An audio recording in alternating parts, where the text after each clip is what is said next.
Okay, we're going to do keys to success number 81. Don't ever go out to eat again as long as you... No, that's not it. It's close, but that's not it. We're talking about this for about 10 minutes and kind of sharing all of our eating out experiences. So that was probably the best conclusion, but we realized that's not realistic. I'm Dr. Rutherford, chiropractor or functional medicine practitioner. Dr. Reno Gates, board certified chiropractic neurologist, also a chiropractor. So what we're doing is we're putting together we've gone back and we're putting together some of the keys to success that we think are most important early on in your journey, if you will. And then we're going to try to catalog them, and then maybe we'll even use them in your programs in the future. Like, okay, here's week 1, watch these keys to success, so on and so forth. And eating out is a big challenge, as we found out this weekend, because we have friends from out of the country who don't speak English very well and may not understand what the term celiac means, which I have, or wheat or things like that. And so it was kind of interesting trying to negotiate around them cooking for us and going to a restaurant. And so we can share this with you from our personal experience. Mm-hmm. But he came up with a lot better ideas than I did because my idea was just don't go. So it's hard, yeah. It's a challenge. You got to have some chutzpah. You do to be able to negotiate it, because even if you go into a restaurant, and I tell you, there are restaurants in town that I have been blown away at how conversant their particular designated waiter was on being gluten-free. Okay. And there are those, but boy, not a ton. Few and far between. Not a ton. And now then there's the other category of waiter that says they're conversant with gluten-free. And they're not. Just letting you know. And then one of our favorite, we're not going to specifically name the restaurant, but okay. One of our favorite go-to restaurants where we have breakfast every Saturday morning apparently has screwed up with our patients' requests numerous times. So you have to kind of fend for yourself, particularly in the food reintroduction phase, because you're still not sure what's going on. You're on an allergy elimination diet.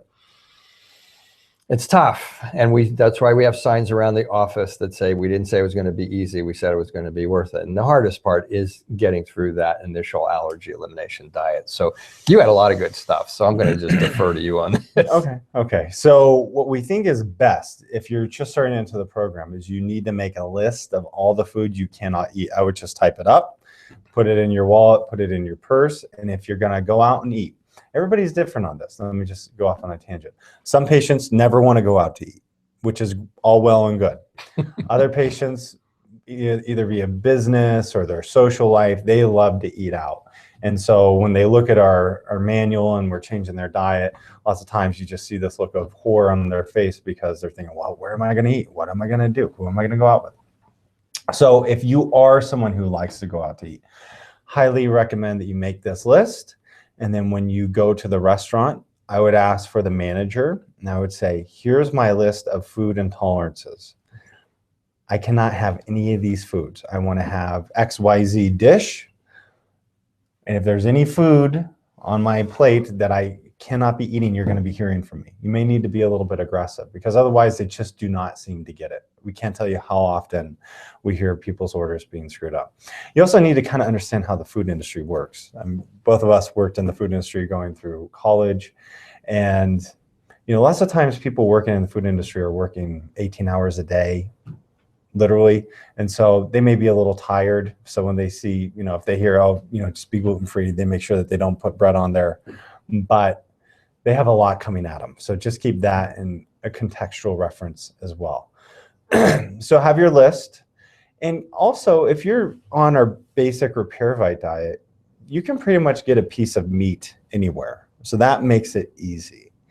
But also keep in mind, lots of times if you're going to a nice steakhouse, they're going to want to put flour on the meats. We've heard this from chefs because it helps it to taste better. Keep in mind what they're cooking, the meat or your vegetables in? Are they cooking them in butter, as our producer, said to us before we did this? All these little things you have to think about because it affects your meal. And we were out the other night and we both ordered a salad. Now we've introduced foods. We're both vegetarians, actually pretty much almost vegan at this point because we don't eat eggs and we don't do well with a lot of cheeses. And so we ordered a salad and a baked potato. And of course, on my baked potato, they put cheese on it. And then on our salads, they put croutons. And he has celiac disease and I have a gluten intolerance. So it was very exemplary of what a lot of our patients deal with when you go out to eat. So you kind of have to just come into the restaurant a little bit aggressive about what you can and cannot have, politely aggressive about what you can and cannot have, so that you don't have a wasted meal or a bad experience. Because as Dr. Rutherford alluded to, one of our best, cleanest restaurants in Reno, they screwed up the order of one of our patients 4 times. And so she ultimately had to call the manager, and it looks like that restaurant, and it looks like that restaurant will be revamping how they handle their food allergy dishes, so to speak.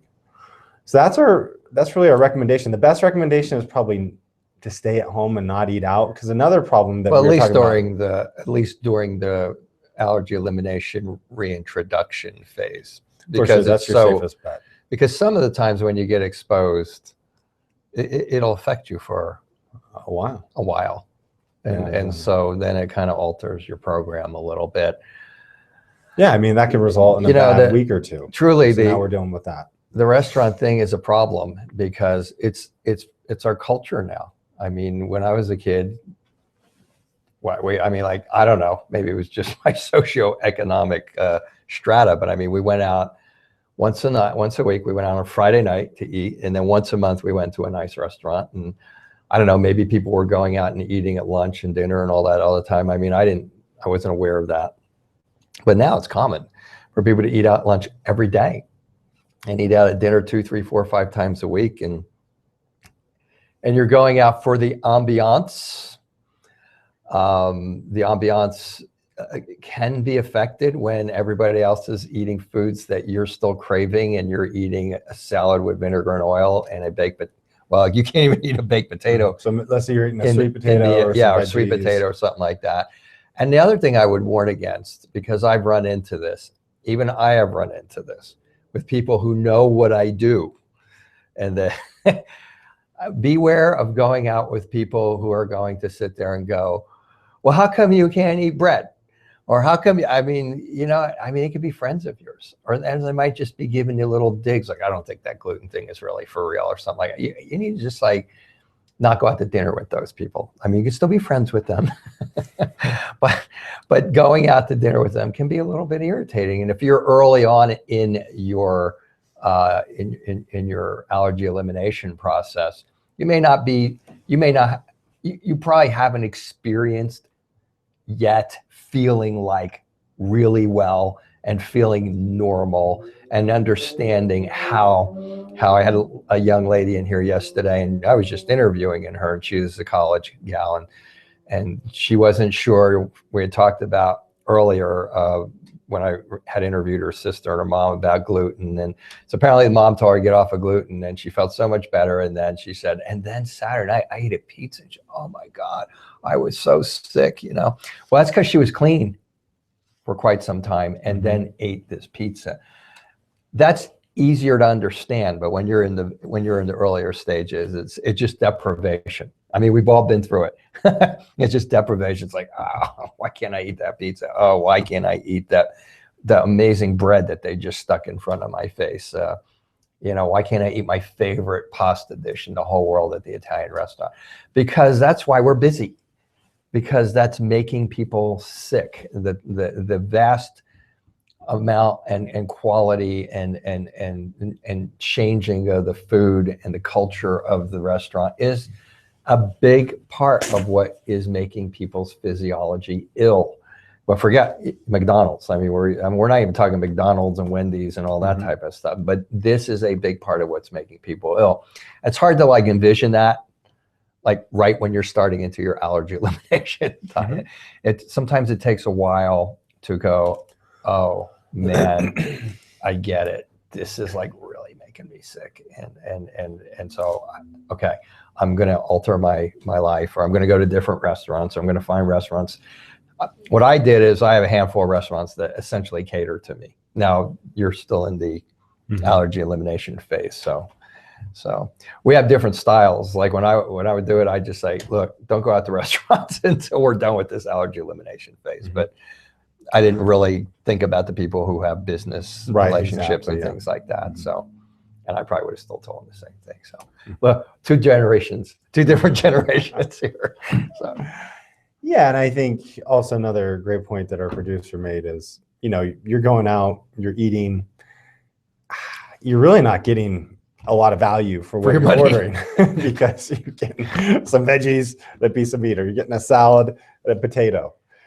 Or as he put it, they take all the good stuff off the salad, they take the but good they stuff still away. You can't charge have the you nice the same bread. thing. You can't have, you know, a drink that you normally would. So just keep that in mind too. And if you're on the run, let's just go through maybe some options. If you're on the run, for those of you who can eat meat, you can hit In-N-Out. They have good sources of meat per our knowledge. You can get a burger wrapped in lettuce with some pickles. Most of you don't react to pickles. Some of you can have onions on that. You can put a little, I don't know if they have gluten-free ketchup. I don't think they do. You can check into that. But anyways, that's an idea. That's at least something to eat if you're on the run.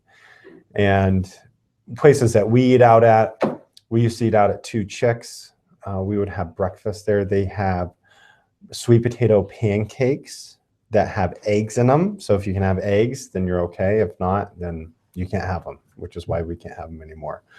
And there are other restaurants like BFF. You can look into what they have. We eat at an Indian restaurant, but again, we've introduced peppers and we're okay with that. There's a lot of spices in Indian cooking, but being vegetarians, and for our vegetarian patients, I try to make the allowance to where Indian and Thai type cuisines are allowed within the diet, because if you don't allow that, there's really not much left.